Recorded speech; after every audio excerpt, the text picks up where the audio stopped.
Hello, everybody. We are live. My name is Bethany Dotson, relationship coach and trauma-informed somatic therapist for single, successful women, most of the time over the age of 40, who are struggling to date and discover themselves, rediscover themselves after a divorce or a narcissistic relationship. These are women who've had usually a long history of choosing emotionally unavailable partners. Yet the fire still remains inside of them that they would love to share their life with somebody. And today I want to talk about a very important topic that somebody wrote in recently, and a client recently experienced this and expressed her concerns with this. And this is about the topic of going from mom mode versus dating mode. So if you are a single mother and you are working hard in your career and you are striving to provide a wonderful life for your child, especially after leaving a unfulfilling marriage or even a narcissistic marriage or having a narcissistic ex, you may find yourself in the throes of deep in your heart desiring that level of partnership with somebody new and healthy in your life and wanting to call that in. And at the same time, feeling an inner conflict of guilt and maybe even shame around even wanting that. And whether or not you have kids, you may even feel this inner conflict of guilt and shame. Should I even want a healthy relationship after all that I have been through and after all of my choices? And I want to offer my insights on mom mode versus dating mode, and then some solutions on how you can begin resolving this inner conflict within you. So the first and foremost thing is that guilt and shame are completely normal and valid feelings that you are going to experience most of the time after ending a marriage or after ending a relationship where you worked your hardest to try to make it work. Maybe you ignored a lot of inconsistencies or red flags, but you gave it your best. You bought into what you could have been together. And especially if you experience narcissistic abuse, you are going to feel a level of cognitive dissonance. You're going to feel shame. You're going to feel, am I even worth this? Am I even deserving of this? So those feelings are normal, first and foremost. The second point that I want to make is that if you operate or continue to operate from a place, an emotional home that is that's housed in guilt or shame, and that you're operating from a place of guilt or shame or fear, if one or more of these things is true for you, this is how guilt, shame, and fear may manifest for you after a divorce or an unfulfilling relationship. By the way that these things manifest for you now may also have been how they manifested for you in your relationship, and may have been coping skills that you resorted to try and control the outcome of that relationship, or to control yourself from potentially not getting hurt. And the more of these unhealthy coping skills that we use in our relationships and in our lives, the more pain we actually produce. We use these things to create a sense of safety in an unsafe relationship. But the truth is that these skills produce more unsafety, more instability. They fuel guilt and shame. And then we remain stuck, and years go by and we still don't have the outcome that we want in our love life, or even with a relationship with ourselves, first and foremost. So first way that guilt, shame, or fear may manifest for you is staying chronically busy, especially after leaving a marriage. When you are in an unhealthy relationship, you are walking on eggshells. You are never knowing when the next shoe is going to drop. You're hypervigilant.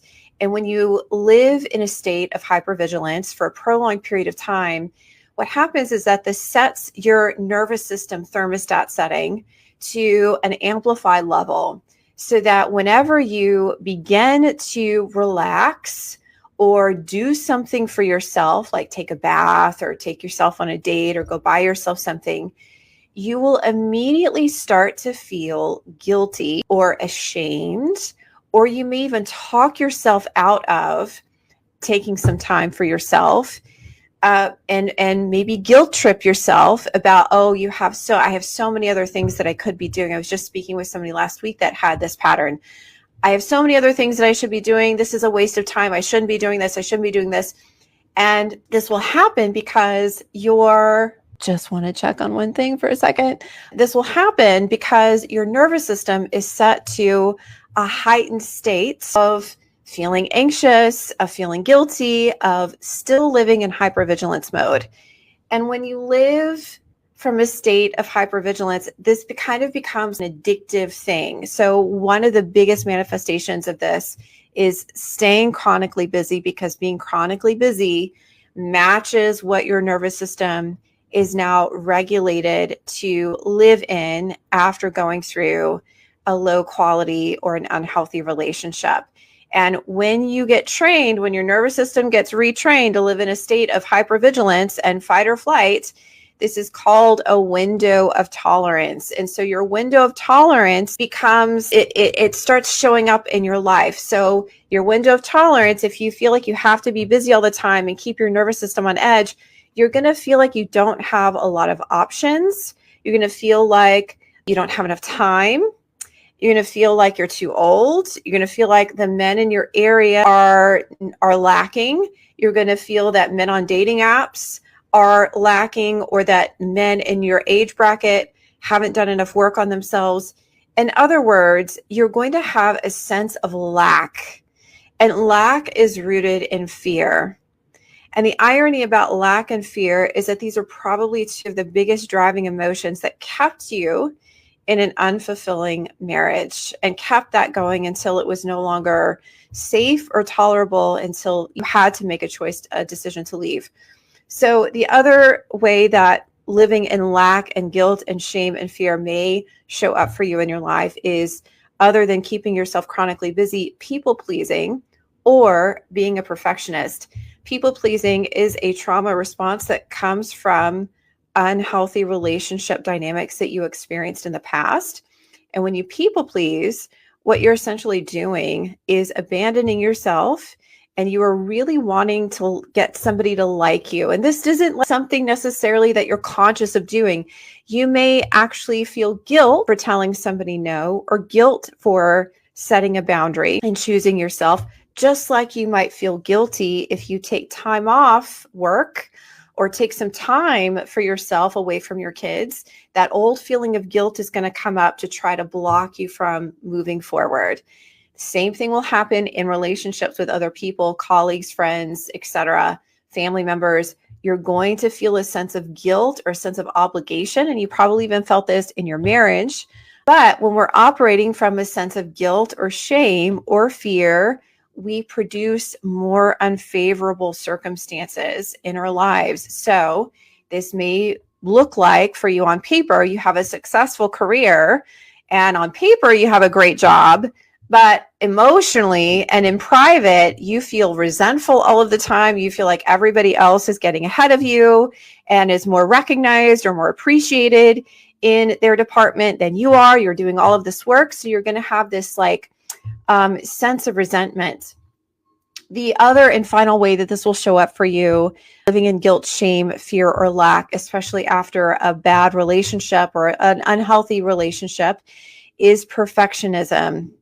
And perfectionism is all about trying to maintain appearances, and to control how other people view you, and to control your life in such a way that you don't get hurt and you don't experience any more disappointment or rejection or abandonment. And these three main ways that guilt and shame will present for you in your life: being a chronic busy bee or a workaholic or achieveaholic, chronic busyness, being a people pleaser, being a perfectionist. Over time, these things become a prison, a self-imposed prison, ways that you employ in your life to prevent yourself from being hurt, to create a false sense of safety in relationships and a false sense of safety in your life, but over time create more unsafety, more mistrust, and just continue to fuel this chronic sense of shame, of guilt, of fear, of lack, of not enoughness. So the other thing that I want to bring up here too is this particular person said, it's not only about me. I don't want to date anyone because I don't want my son to feel like he's not important or that I have a revolving door. So maybe this is you, or maybe you have felt this way before. And as to break this down from coaching lens, and obviously I don't know this person, I don't know her circumstances or the context around her situation.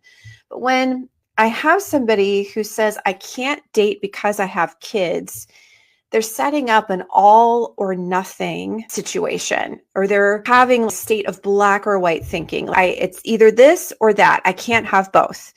And whenever we approach a situation in our lives, especially a situation that's a challenging area of our lives, from a sense of I can only do it this way or this way, that's usually an indicator that, number one, you're living in fear, or you're living in shame, or you're living in guilt, or you're living in lack. And number two, that you have some unprocessed, unintegrated trauma from another relationship or childhood stuff, whatever, that is still causing you to see your life and the possibilities in your life as limited or unsafe or not possible. And black or white thinking, this or that thinking, it's either this way or that way.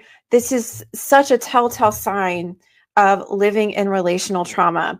And the truth is that there is a middle ground that a lot of people miss, that we can have both, that there's space for us to have both and create the life that we really, really desire. However, when you have unintegrated trauma and unprocessed, unhealed stuff from another relationship, past emotional baggage, this causes your window of tolerance and your perception of life and your perception about yourself, your perception of other people to be really narrow.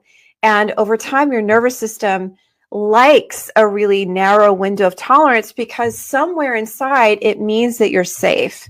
But the reality is that the longer you live like this, the less tolerance you have for things that are going to be out of your comfort zone.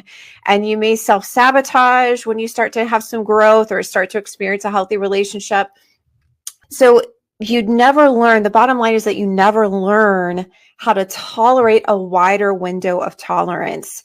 And there's a famous saying that's going around in trauma circles and in amongst other relationship experts, and that trauma isn't like learning how to spot the red flags of a narcissist. It's learning how to train yourself that good things can last.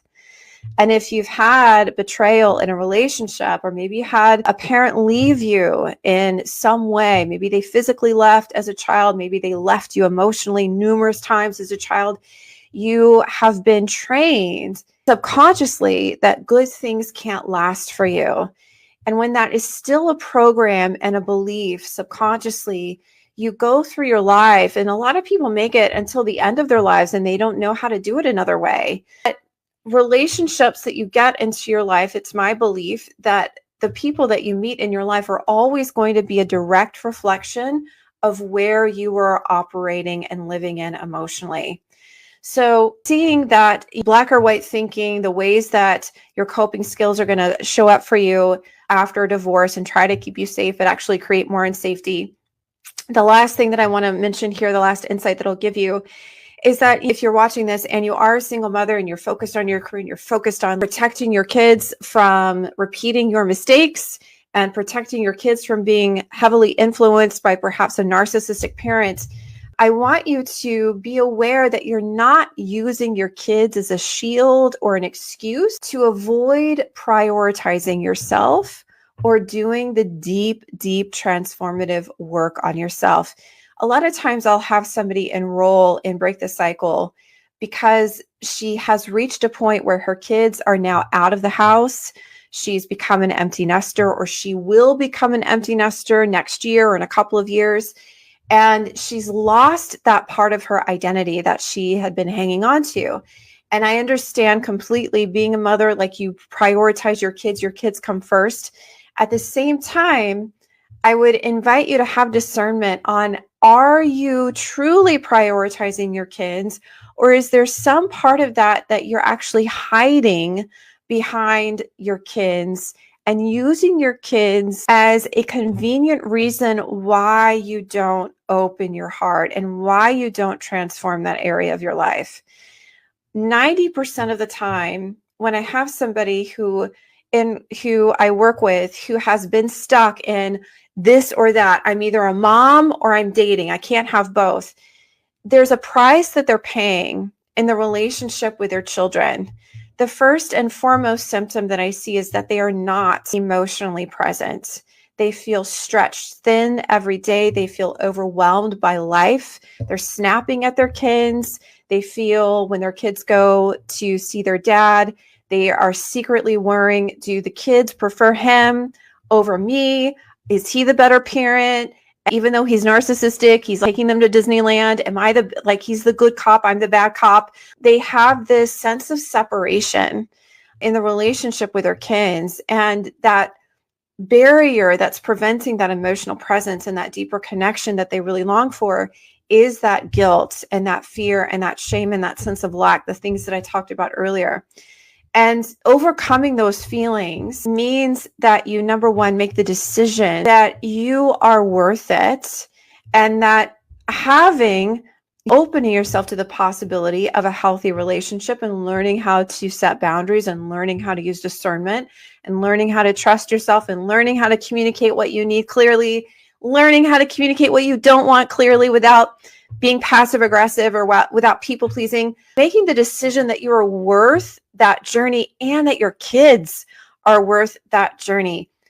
I haven't had one instance yet where somebody that I've worked with has regretted prioritizing her healing and being a mom at the same time. In fact, a lot of the women that I work with, give me just 1 second. I'm having an interruption. Wow, this is still going. Okay. Well, that's interesting and a little awkward. I had a real life interruption and it looks like I did not hit the end stream. So I don't know what happened in between there. Anyway, so I wanted to wrap this up because, pardon the interruption, life happens sometimes. I wanted to wrap this up by offering solutions on how you can overcome your guilt, because it's really not the situation or the circumstance of mom mode versus dating mode. It's really the overcoming the feeling of guilt and overcoming the feelings of shame and overcoming the feelings of not enoughness that have likely been with you and that were likely present in your marriage and or your last relationship, and you were probably making choices in that relationship that were fueled from a place of lack, wanting to keep up appearances. That's perfectionism. Overriding red flags and saying yes when you meant no. That's people pleasing. Constantly over functioning in that relationship to keep it going to counseling, trying to convince your partner of changing their behavior. These are all signs of overworking or over functioning that lead you to living your life with a sense of unsafety, a sense of needing to control everything. And when you live like this, you're ultimately living in a state of lack or fear, and you're blocking what it is that you want. And you're probably not going to believe that having a healthy relationship or being able to date and make choices that are healthy in dating and being able to have a healthy relationship with your kids can exist at the same time. It's going to continue to be this separate entity. So to overcome this, you need to first retrain your nervous system. Now, first of all, you need to make the decision that you're ready for change. That's where I left off. You need to decide that you are no longer willing to tolerate smallness and that you're no longer willing to continue buying your own excuses, justifications about why you can't change. I was talking with somebody not too long ago that was very stuck in her life, and her pattern was that she blamed external circumstances for her personal situation and her lot in life. She couldn't build her business because of X, Y, and Z. She couldn't date because of X, Y, and Z. She couldn't have this because of X, Y, and Z. Everything was outside of her control. That will leave you feeling powerless. It will leave you feeling like a victim. And when you feel like a victim of circumstances or a victim to your past or a victim of your ex's behavior, it's going to put you in a state of fight or flight. You're going to feel traumatized. Life isn't going to feel safe, and you're not going to feel open to receiving something greater, receiving what it is that you truly desire, and you're going to doubt God. I truly believe that God and the universe place desire on your heart because you're meant for those things. You're meant to have them. We don't get heartfelt desires. We don't get like gut instinct just randomly. We get that because it's a sign from a source more powerful than us that's trying to guide us in a direction. And if you don't believe that that's possible for you, you're probably going to continue to ignore that signal in many ways, like the ways that you ignored the signals, the red flags, the intuitive gut feelings that you experienced with your ex early in that relationship. The first step is making that line in the sand decision. I'm going for it. I know it's going to be an uncomfortable process to change myself, but I'm going for it because the pain of where I'm at is greater than the fear, the perceived fear, and the pain that I'm going to have to go through to change and attract a healthy relationship. That's the first thing. The second thing is using trauma-informed methods to heal after narcissistic abuse. A lot of people want to go to talk therapy. That's a great place to start. However, in research, talk therapy is not effective in healing specifically relational trauma. We need a somatic or a mind-body based method because trauma is stored in your body, not just up here in your mind. And talk therapy is a top-down solution where you're talking logically about your problems, but a lot of the times bypassing what's actually happening in your body, where somatic therapy is more root focus, like root problem focus, where you store the stuff is in your body. It's a bottom-up based approach where you are first addressing your nervous system and learning how to relax and to receive good things and pleasure without doubting that it's going to go away, or without mistrusting yourself. So, and then finally, taking steps in your life and in your dating life that are going to widen your window of tolerance. Taking risks in your social life, taking risks in your dating life, doing things that are outside of your comfort zone. So I'm getting another interruption, which is so timely, but the show must go on. So if you have questions about anything that I shared with you today, feel free to drop them below in the comments. I have a free training called Break the Cycle that goes over the 5 steps that you can take to start overcoming your past emotional relationship baggage, especially if you're a successful woman over the age of 40, you're struggling to date again. I give you the blueprint on how to overcome those fears in that training. Go to bethanydotson.com/training. And then if you would like to schedule a free breakthrough session where we can explore the possibility of working together to help you reach your love life goals and your healing goals and improving the relationship with your kids, etc., go to bethanydotson.com/talk. Have a beautiful day, and I will talk to you soon.